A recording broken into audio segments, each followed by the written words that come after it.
Allez, aujourd'hui on plonge au cœur de la machine financière de l'État français. On va parler d'un plan de modernisation très ambitieux. Et ce qui est assez fou, c'est qu'il prend racine dans des principes qui, eux, datent de plusieurs siècles. Alors regardons ensemble comment la France est en train de réinventer la gestion de son argent public. Et oui, tout commence là, avec cet article 15 de la fameuse déclaration de 1789. Ce n'est pas juste une jolie phrase dans un vieux texte, non. C'est vraiment la base, le socle de la responsabilité publique en France, cette idée que l'État doit des comptes à tout le monde. Eh bien, c'est au cœur même de la République. Alors, la vraie question, c'est comment fait-on pour que cet idéal de transparence tienne la route aujourd'hui, à l'ère du numérique, face à un État qui est devenu hyper complexe? Eh bien, la réponse se trouve dans un plan. Le plan stratégique de la DGFiP, la Direction Générale des Finances Publiques. Ce plan, il tient en 3 grands axes. D'abord, des règles de gestion plus intelligentes. Ensuite, moderniser la collecte de l'impôt. Et enfin, utiliser la technologie pour chasser la fraude. Allez, on regarde ça en détail. Ok, alors on attaque ce premier pilier. Là, on parle vraiment de ce qui se passe à l'intérieur de la machine, de comment on pense la gestion de l'argent public avant même qu'il sorte des caisses. Et là, c'est un vrai changement de mentalité, une petite révolution. Avant, c'était simple, on vérifiait tout, chaque dépense, même la plus petite. Fini tout ça. Maintenant, on passe à une approche basée sur les risques. L'idée, c'est quoi? C'est de mettre le paquet là où ça compte vraiment, là où il y a de gros enjeux. Et ça change tout pour les comptables publics, qui deviennent de vrais conseillers financiers. Le métier de comptable public est donc en pleine mutation. On ne leur demande plus seulement de pointer des lignes, mais d'analyser. Et pour les aider, un nouvel outil débarque, l'intelligence artificielle.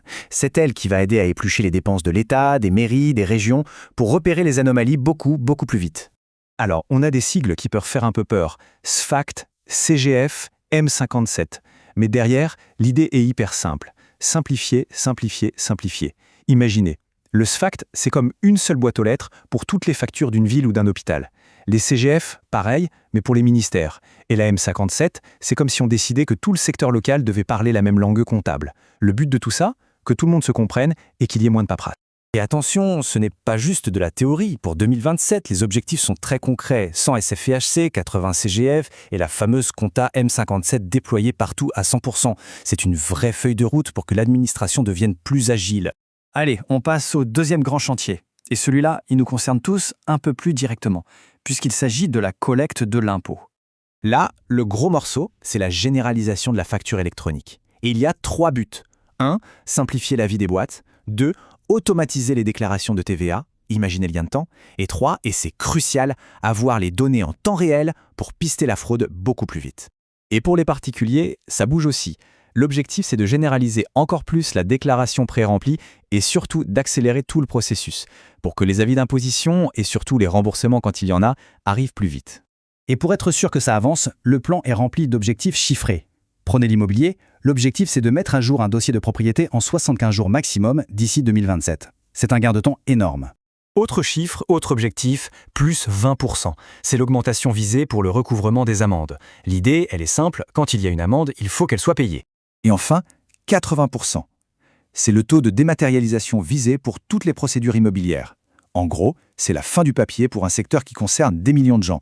C'est énorme.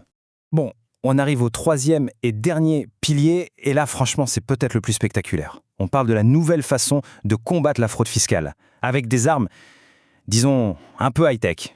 Le mot magique, c'est data mining, l'exploration de données. En clair, on a des intelligences artificielles qui vont analyser des montagnes de données anonymisées. Leur boulot, trouver des trucs bizarres, des schémas suspects, des choses qu'un œil humain ne verrait jamais.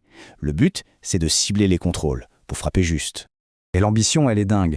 L'objectif, c'est que d'ici 2027, la moitié de tous les contrôles fiscaux, que ce soit pour les entreprises ou les particuliers, soient décidés grâce à l'IA. Donc là, on voit bien que l'IA, c'est plus un petit gadget, ça devient vraiment le cerveau de la stratégie de contrôle.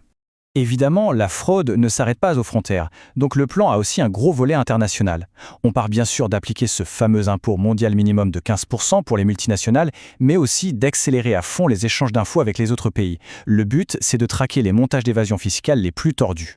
Bon, au final, si on prend un peu de recul, qu'est-ce qu'il faut retenir de toute cette transformation? À quoi il ressemble, ce nouveau modèle? Ce qui est vraiment clé à comprendre, c'est qu'il y a un double basculement. D'un côté, on dit adieu au papier et bonjour à la donnée numérique. Ça, c'est la partie visible. Mais de l'autre, et c'est peut-être encore plus profond, on passe d'une culture du processus, du on a toujours fait comme ça, à une culture de l'analyse, du risque, de l'intelligence. Et ça, pour une administration, c'est une vraie révolution culturelle. Mais tout ça, évidemment, ça pose une question essentielle. Maintenant qu'on confie une partie de la gestion de l'argent public à des algorithmes, comment trouver le bon équilibre? Comment assurer l'efficacité tout en protégeant les données et en gardant la confiance des gens? Parce que sans confiance, il n'y a pas d'impôt. Est-ce qu'on peut être super efficace grâce à la technologie sans perdre le lien humain? Voilà, c'est sans doute ça le plus grand défi pour les années à venir.